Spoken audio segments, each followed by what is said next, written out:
Viewers welcome back in our programme ji. Doctor साहब हुण असीं अपने दर्शकों ਵੱਲੋਂ ਆਈਆਂ ईमेल्स पढ़ते हैं। खालसे दे शानदार किरदार की एक उदाहरण असीं दर्शकों नाल साझी कर रहे हैं। जम्मू कश्मीर के हड़ पीड़ितां की मदद लई सामने आए सिखां की सेवा भावना ने किवें पीड़ितां दा प्यार जित्तिया है, इसकी ये एक जिंदी जागदी मिसाल है। असीं पंजाब स्पैक्ट्रम का धन्नवाद करते हैं कि उन्होंने सच्ची घटना नूं सामने लिया आंदा है।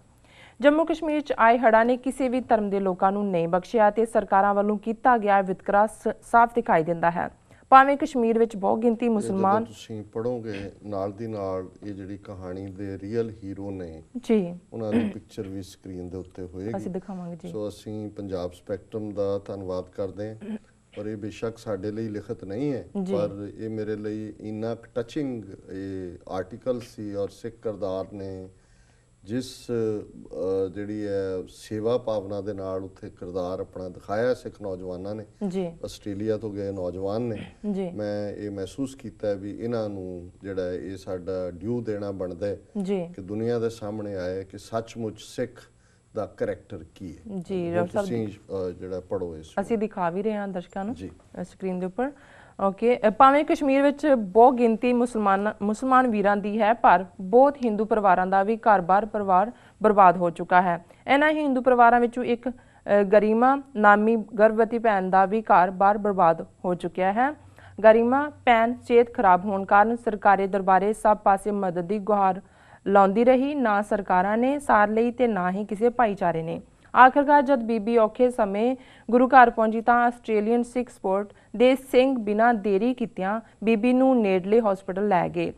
डॉक्टरां ने बीबी की हालत नाजुक दसदियां वड्डे हॉस्पिटल भेजी दिता।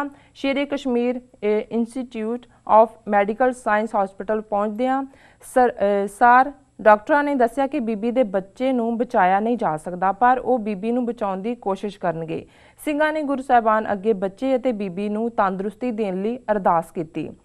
बीबी ਦੇ हालात बहुत खराब होने कारण मलमूत्र ਅਤੇ खून नाल लथपथ बीबी नेड़े कोई भी नहीं जा रहा सी। ਸਿੰਘਾਂ ने आप ही बीबी की साफ सफाई की। दवाइयां हॉस्पिटल में उपलब्ध ना होने कारण 3 किलोमीटर दौड़ के आना जाना पैंदा सी। औरतां दा वार्ड होने कारण केवल औरतां ही अंदर जा सकदियां सन, पर डॉक्टर ने गुरु दे सिखां ते भरोसा करदियां अंदर जाण दी खुल दे दित्ती। बीबी कई घंटे दर्द नाल तड़पती रही। खून की कमी होने कारण ਸਿੰਘਾਂ ने अपना खून बीबी नूं दिता। परिवार का कोई जी कोल नहीं सी। जेकर बीबी कोल कोई सन तां कुछ समा पहला मिले गुरु दे सिंह। बच्चे दे बचन आस तां डॉक्टरां वल्लों बिल्कुल छड्ड ही दित्ती गई सी ते कोशिश की जा रही सी बीबी गरिमा नूं बचाउण दे लई। मौके ते मौजूद ਸਿੰਘਾਂ ਵੱਲੋਂ बीबी ਅਤੇ ਬੱਚੇ ਦੀ ਸਿਹਤਯਾਬੀ ਲਈ ਗੁਰੂ ਮਹਾਰਾਜ ਦੇ ਚਰਨਾਂ ਵਿੱਚ ਅਰਦਾਸ ਕੀਤੀ ਗਈ। ਆਖਰਕਾਰ ਸਿੰਘਾਂ ਵੱਲੋਂ ਕੀਤੀ ਅਰਦਾਸ ਪ੍ਰਵਾਨ ਹੋਈ। बीबी ने तंदुरुस्त बच्चे ਨੂੰ जन्म दिता। डॉक्टर भी परमात्मा ਦੇ ਇਸ ਚਮਤਕਾਰ ਨੂੰ ਵੇਖ ਕੇ ਹੈਰਾਨ ਰਹਿ ਗਏ। ਸਾਰੇ ਹਸਪਤਾਲ ਵਿੱਚ ਖੁਸ਼ੀ ਵਾਲਾ ਮਾਹੌਲ ਬਣ ਗਿਆ। ਸਾਰੇ ਹਸਪਤਾਲ ਵੱਲੋਂ ਸਿੰਘਾਂ ਵੱਲੋਂ ਕੀਤੇ ਗਏ ਮਹਾਨ ਕਾਰਜ ਦੀ ਰੱਜ ਕੇ ਸ਼ਲਾਘਾ ਕੀਤੀ ਗਈ। डॉक्टरां ਵੱਲੋਂ भी सिख कौम का तय दिलों धन्नवाद किया गया, जिन्हां ने अपने घर-बार ते ऐशो-आराम छड्ड के हड़ पीड़ितां की मदद की। बच्चे के जन्म तो बाद बीबी गरिमा जद ਸਿੰਘਾਂ ਨੂੰ मिली तो बीबी के अथरू वह तुरे। अपने नवजन्मे बच्चे नूं वेख के उस कोलों ਸਿੰਘਾਂ ਨੂੰ कहण वास्ते कोई शब्द नहीं सन औड़ रहे। आखिरकार बीबी ने कहा, मैं चाहती हूँ मेरा बेटा भी आप जैसा सिख बने। ਅਤੇ ਉਸਨੇ ਆਪਣੇ ਨਵਜੰਮੇ ਬੱਚੇ ਦਾ ਨਾਮ ਯੁਵਰਾਜ ਸਿੰਘ ਰੱਖ ਦਿੱਤਾ। ਹੁਣ ਬੀਬੀ ਜੀ ਅਤੇ ਬੱਚਾ ਬਿਲਕੁਲ ਠੀਕ ਹਨ। ਆਸਟ੍ਰੇਲੀਅਨ ਸਿੱਖ ਸਪੋਰਟ ਵੱਲੋਂ ਪਪਲਪ੍ਰੀਤ ਸਿੰਘ, ਸਿਮਰਨਜੀਤ ਸਿੰਘ, ਅਮਨ ਸਿੰਘ ਅਤੇ ਬਾਕੀ ਦੇ ਸਿੰਘ ਵਧਾਈ ਦੇ ਪਾਤਰ ਹਨ, ਜਿਨ੍ਹਾਂ ਨੇ ਸਿੱਖਾਂ ਦੇ ਗੌਰਵਮਈ ਇਤਿਹਾਸ ਨੂੰ ਦੁਹਰਾ ਕੇ ਸਿੱਖ ਕੌਮ ਦਾ ਸਿਰ ਮਾਣ ਨਾਲ ਉੱਚਾ ਕੀਤਾ ਹੈ। ਜੀ ਡਾਕਟਰ ਸਾਹਿਬ, ਹੁਣ ਜਦੋਂ ਅਸੀਂ ਸੱਭਿਆਚਾਰਾਂ ਦੀ ਔਰ ਕੌਮਾਂ ਦੀ ਵਿਲੱਖਣਤਾ ਔਰ ਵਖਰੇਵੇਂ ਦੀ ਗੱਲ ਕਰਦੇ ਹਾਂ, ਇੱਕ ਪਾਸੇ ਅੱਜ ਝਾੜੂ ਫੜਨ ਵਾਲਾ ਜਿਹੜਾ ਆਪਣੇ ਆਪ ਨੂੰ ਸੱਭਿਆਚਾਰ ਔਰ ਗੌਰਵ ਔਰ ਹਿੰਦੂਤਵਾ ਪ੍ਰਾਈਡ ਦੱਸਣ ਵਾਲਾ ਹੈ, ਇਹਨਾਂ ਨੇ ਉੱਥੇ ਇਹ ਕਹਿ ਕੇ ਈਵਨ ਮਦਦ ਕਰਨ ਵਾਲਿਆਂ ਦੀ ਵੀ ਮਾਰ ਕੁਟਾਈ ਕੀਤੀ, ਜਿਨ੍ਹਾਂ ਦੇ ਵਿੱਚ ਉਜੈਨ ਦਾ ਵਾਈਸ ਚਾਂਸਲਰ ਸ਼ਾਮਲ ਹੈ, ਕਿ ਇਹ ਜਿਹੜੇ ਨੇ ਇਹਨਾਂ ਨੂੰ ਮਰਨ ਦਿਓ, ਇਹਨਾਂ ਦੇ ਨੇੜੇ ਕੋਈ ਨਾ ਲੱਗੋ, ਇਹਨਾਂ ਨੂੰ ਇਹ ਸਜ਼ਾ ਮਿਲਣੀ ਚਾਹੀਦੀ ਜੀ। ਇਹਨਾਂ ਦੇ ਫੌਜੀ ਅਫਸਰਾਂ ਨੇ ਇਹ ਗੱਲਾਂ ਕਹੀਆਂ ਕਿ ਜੀ ਸਾਡੇ ਤੇ ਇਹ ਇਲਜ਼ਾਮ ਲੱਗਦਾ ਸੀ ਵੀ ਅਸੀਂ 70,000 ਕਸ਼ਮੀਰੀ ਨੌਜਵਾਨ ਮਾਰੇ ਨੇ ਝੂਠੇ ਮੁਕਾਬਲਿਆਂ 'ਚ, ਹੁਣ ਅਸੀਂ 70,000 ਦੀ ਜਾਨ ਬਚਾ ਦਿੱਤੀ ਹੈ, ਸਾਡਾ ਕੰਮ ਖਤਮ ਹੋ ਗਿਆ। ਜੀ ਜਿੱਥੇ ਇਸ ਕਦਰ ਡਿਸਕ੍ਰਿਮੀਨੇਸ਼ਨ ਦਾ ਆਲਮ ਹੋਏ ਕਿ ਲਗਭਗ ਆਬਾਦੀ ਦਾ ਇੱਕ ਵੱਡਾ ਹਿੱਸਾ ਜਿਹੜਾ ਹੈ ਅੱਜ ਵੀ ਬੇਘਰਾ ਹੋਇਆ ਹੈ ਬਿਮਾਰੀ ਦੇ ਵਿੱਚ ਔਰ ਦੂਸਰੇ ਨੇ, ਲੇਕਿਨ ਇਹ ਕੋਈ ਕਿਸੇ ਦੀ ਪ੍ਰਾਇੋਰਟੀ ਨਹੀਂ ਹੈ। ਇਸ ਦੇ ਉਲਟ ਜਿਸ ਕਦਰ ਇਹ ਇਹਨਾਂ ਦਾ ਸੱਭਿਆਚਾਰ ਹੈ ਜਿਹਨੂੰ ਜਿੱਥੇ ਬੜਾ ਗਰਵ ਸੇ ਕਹੋ ਕਿ ਹਮ ਹਿੰਦੂ ਹੈ, ਇਹ ਸੱਭਿਆਚਾਰ ਇਹਨਾਂ ਦੇ। ਜੀ ਦੂਸਰੇ ਪਾਸੇ ਸਿੱਖ ਸੱਭਿਆਚਾਰ ਹੈ ਜਿੱਥੇ, ਔਰ ਅੱਜ ਹੀ ਸ਼੍ਰੋਮਣੀ ਕਮੇਟੀ ਦੇ ਪ੍ਰਧਾਨ ਦਾ ਅਵਤਾਰ ਸਿੰਘ ਮੱਕੜ ਹੋਰਾਂ ਦਾ ਇੰਟਰਵਿਊ ਅਜੀਤ ਦੇ ਵਿੱਚ ਆਇਆ। ਹਾਲਾਂਕਿ ਸਾਨੂੰ ਜਿਹੜਾ ਉਹਨਾਂ ਦਾ ਜੋ ਬਾਕੀ ਕਿਰਦਾਰ ਹੈ ਉਸ ਨੂੰ ਹਮੇਸ਼ਾ ਹੀ ਅਸੀਂ ਕ੍ਰਿਟਿਸਾਈਜ਼ ਕਰਦੇ ਹਾਂ, ਪਰ ਮੈਂ ਸਮਝਦਾ ਵੀ ਜਿੱਥੇ ਕੋਈ ਠੀਕ ਕੰਮ ਹੈ ਉਹ ਉਹਦੀ ਸਿਫਤ ਕਰਨੀ ਬਣਦੀ ਹੈ। ਇਸ ਮਾਮਲੇ ਦੇ ਵਿੱਚ ਸ਼੍ਰੋਮਣੀ ਕਮੇਟੀ, ਔਰ ਉਹਨਾਂ ਨੇ ਆਪਣੇ ਇੰਟਰਵਿਊ 'ਚ ਵੀ ਕਿਹਾ ਕਿ ਅਸੀਂ 24 ਘੰਟੇ ਦੇ ਵਿੱਚ ਜਿਹੜਾ ਹੈ ਅਜੇ ਪਾਣੀ ਦੇ ਵਿੱਚ 4 ਚੁਫੇਰਾ ਸੀ ਤੇ ਅਸੀਂ ਉੱਥੇ ਪਹੁੰਚ ਗਏ ਸੀ। 2 ਦਿਨ ਬਾਅਦ ਅਸੀਂ 50,000 ਬੰਦੇ ਦਾ ਜਿਹੜਾ ਪਹਿਲੇ ਦਿਨ ਲੰਗਰ ਭੇਜਿਆ ਔਰ ਫਿਰ ਲੱਖ ਬੰਦੇ ਦਾ ਜਾਂਦਾ ਰਿਹਾ ਹੁਣ ਵੀ, ਔਰ ਫਿਰ ਕੁਝ ਦਿਨਾਂ ਬਾਅਦ ਅਸੀਂ ਉੱਥੇ ਜਿਹੜਾ ਸ਼ਾਇਦ ਬਾਲਾ ਸਾਹਿਬ ਜਾਂ ਕੁਛ ਇਸ ਕਿਸਮ ਦਾ ਕੋਟ ਬਾਲਾ ਗੁਰਦੁਆਰਾ ਸਾਹਿਬ ਕੈਂਪ ਸਥਾਪਿਤ ਕੀਤਾ ਜਿੱਥੇ ਹਜ਼ਾਰਾਂ ਲੋਕਾਂ ਨੇ ਪਨਾਹ ਲਈ ਹੋਈ ਹੈ। ਬੀਬੀ ਗਰਮਾ ਵੀ ਜਿਹੜੀ ਹੈ ਸ਼ਾਇਦ ਉਸ ਥਾਂ ਦੇ ਉੱਤੇ ਹੀ ਆਈ ਪਨਾਹ ਲੈਣ ਦੇ ਲਈ ਜੀ। ਔਰ ਜਿਹੜੀ ਗੱਲ ਮੈਨੂੰ ਚੰਗੀ ਲੱਗੀ, ਉਹਨਾਂ ਨੇ ਕਿਹਾ ਕਿ ਜੇ ਅਸੀਂ ਕੋਈ ਰਾਤ ਬੰਦ ਨਹੀਂ ਕੀਤੀ, ਹੁਣ ਵੀ ਅਸੀਂ ਕੰਬਲ ਔਰ ਸਰਦੀਆਂ ਦਾ ਪ੍ਰਬੰਧ ਵੀ ਕਰ ਰਹੇ ਹਾਂ, ਪਰ ਅਸੀਂ ਇਸ ਤੋਂ ਵੀ ਅੱਗੇ ਜਾ ਕੇ ਉਹਨਾਂ ਦੇ ਮੁੜ ਵਸੇਵੇ ਦੇ ਲਈ ਵੀ ਜਿਹੜਾ, ਔਰ ਉਹਨਾਂ ਨੇ ਕਿਹਾ ਵੀ ਇਹ ਮਦਦ ਸਿਰਫ ਸਿੱਖਾਂ ਤੱਕ ਮਹਿਦੂਦ ਨਹੀਂ ਹੈ। ਇਸ ਵੇਲੇ ਸਾਡੇ ਕੈਂਪਾਂ 'ਚੋਂ ਔਰ ਸਾਡੀ ਮਦਦ ਜਿਹੜੀ ਹੈ ਉਹ ਜਿਹੜੀ ਹੈ ਮੈਜੋਰਿਟੀ ਦੂਸਰੇ, ਹੁਣ ਗਰਮਾ ਤਾਂ ਨਾ ਮੁਸਲਮਾਨ ਹੈ ਨਾ ਸਿੱਖ ਹੈ, ਇੱਕ ਹਿੰਦੂ ਬੀਬੀ ਹੈ, ਪੰਡਤਾਣੀ ਹੋਏਗੀ ਕਿਉਂਕਿ ਥੋੜ੍ਹੇ ਬਹੁਤ ਇਲਾਕੇ ਨੇ ਜਿੱਥੇ ਕਸ਼ਮੀਰੀ ਪੰਡਤ ਰਹਿੰਦੇ ਨੇ। ਹੁਣ ਇਹ ਜਿਹੜਾ ਸੱਭਿਆਚਾਰ ਹੈ, ਜਿਹੜਾ ਗੁਰੂ ਨਾਨਕ ਦੇ ਦਰ ਦਾ ਸੱਭਿਆਚਾਰ ਹੈ, ਜਹਦਰ ਕਬੀਰ ਜਹਦਰ ਆਵਤ ਜਾਤੇ ਹੋ ਹਟਕੈ ਨਾ ਹੀ ਕੋਏ, ਸੋ ਦਰ ਕੈਸੇ ਛੋੜੀ ਹੈ ਜੋ ਦਰ ਐਸਾ ਹੋਏ।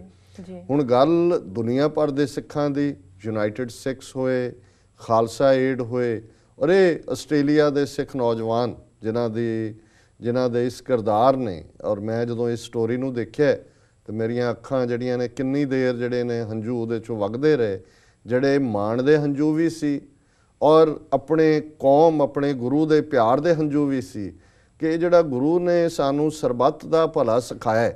ਅਸੀਂ ਠੀਕ ਹੈ ਬਹੁਤ ਸਾਰੀਆਂ ਖਾਮੀਆਂ ਸਮੇਂ ਨਾਲ ਸਾਡੇ 'ਚ ਆਈਆਂ ਨੇ, ਬਹੁਤ ਸਾਰੀਆਂ ਇਸ ਸੋ ਕਾਲਡ ਪ੍ਰਾਊਡ ਕਲਚਰ ਦੀ ਦੇਣ ਨੇ ਹਿੰਦੂ ਸੱਭਿਆਚਾਰ ਦੀ, ਲੇਕਿਨ ਇਹਦੇ ਬਾਵਜੂਦ ਜਦੋਂ ਗੁਰੂ ਦੀ ਰਹਿਮਤ ਹੁੰਦੀ ਹੈ ਸਿੱਖ ਵਿਚਲਾ ਬੈਸਟ ਸਿੱਖ ਜਿਹੜਾ ਉਹ ਬਾਹਰ ਆ ਜਾਂਦਾ। ਔਰ ਮੈਂ ਸਮਝਦਾ ਹਾਂ ਵੀ ਇਹਨਾਂ ਆਸਟ੍ਰੇਲੀਆ ਦੇ ਨੌਜਵਾਨਾਂ ਨੇ ਸਾਰੀ ਕੌਮ ਦੇ ਕਿਰਦਾਰ ਦਾ ਇੱਕ ਆਦਰਸ਼ ਨਮੂਨਾ ਪੇਸ਼ ਕੀਤਾ।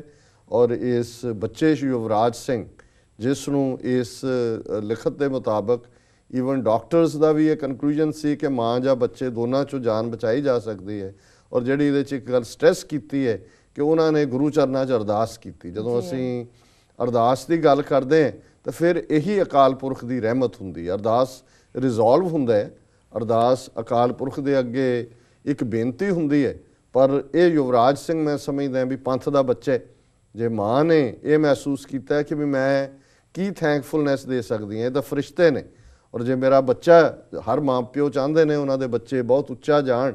ਸੋ ਜਿਹੜੀ ਪਹਿਲੀ ਚੀਜ਼ ਉਹ ਇੱਕ ਬੇਬਸ ਮਾਂ ਜਿਹੜੀ ਕਿ ਬਿਲਕੁਲ ਦਰ ਠੋਕਰਾਂ ਖਾ ਰਹੀ ਸੀ, ਉਸਨੇ ਸੋਚਿਆ ਤਾਂ ਉਹਨੇ ਕਿਹਾ ਵੀ ਕਾਸ਼ ਜ਼ਿੰਦਗੀ ਦੇ ਵਿੱਚ ਮੇਰਾ ਬੱਚਾ ਵੀ ਇਹਨਾਂ ਵਰਗਾ ਬਣ ਜਾਏ।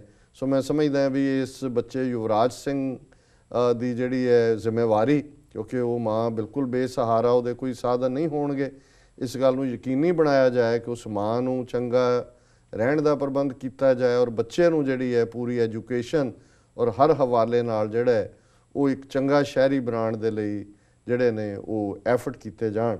ਸੋ ਮੈਂ ਹੁਣ ਇਸ ਨਾਲ ਸਭ ਦਾ, ਖਾਸ ਤੌਰ 'ਤੇ ਇਹਨਾਂ ਨੌਜਵਾਨਾਂ ਦਾ ਜਿਹੜੇ ਸੇਵਾ ਦੇ ਪਿੜ 'ਚ ਉਤਰੇ ਨੇ, ਰੋਮ ਜਿਹੜਾ ਅਸੀਂ ਸ਼ੁਕਰਾਨਾ ਕਰਦੇ ਹਾਂ। ਔਰ ਸਤਿਗੁਰੂ ਦੀ ਵਡਿਆਈ ਹੈ ਕਿ ਗੁਰੂ ਨੇ ਇਸ ਮੁਸੀਬਤ ਦੇ ਸਮੇਂ ਜਿੱਥੇ ਇੱਕ ਪਾਸੇ ਫਖਰ ਕਰਨ ਵਾਲਾ ਕਲਚਰ, ਨਫ਼ਰਤ ਜਿਹੜਾ ਉਹ ਉਗਲ ਰਿਹਾ, ਤੇ ਦੂਜੇ ਪਾਸੇ ਗੁਰੂ ਨਾਨਕ ਦਾ ਇਹ ਕਲਚਰ ਜਿਹੜਾ ਹੈ ਇਹ ਪਿਆਰ, 4 ਚੁਫੇਰੇ ਵੰਡ ਰਿਹਾ। ਸੋ ਗੁਰੂ ਨਾਨਕ ਦੀ ਇਹ ਮਹਿਮਾ ਹੈ, ਗੁਰੂ ਨਾਨਕ ਦੀ ਇਹ ਰਹਿਮਤ ਹੈ, ਔਰ ਸਤਿਗੁਰੂ ਆਪਣੀ ਕੌਮ ਦੇ ਅੰਦਰ, ਆਪਣੀ ਉਮਤ ਦੇ ਅੰਦਰ ਇਹ ਗੁਣ ਹਮੇਸ਼ਾ ਬਣਾਈ ਰੱਖਣ। ਜੀ ਬਿਲਕੁਲ ਡਾਕਟਰ ਸਾਹਿਬ, ਇਸ ਤਰ੍ਹਾਂ ਲੈਣੇ ਆ ਬ੍ਰੇਕ। ਵੀਅਰਸ ਤੁਸੀਂ ਇਸ ਤਰ੍ਹਾਂ ਬਣੇ ਰਹੋ, ਮਿਲਦੇ ਹਾਂ ਛੋਟੇ ਜਿਹੇ ਵਕਫੇ ਤੋਂ ਬਾਅਦ।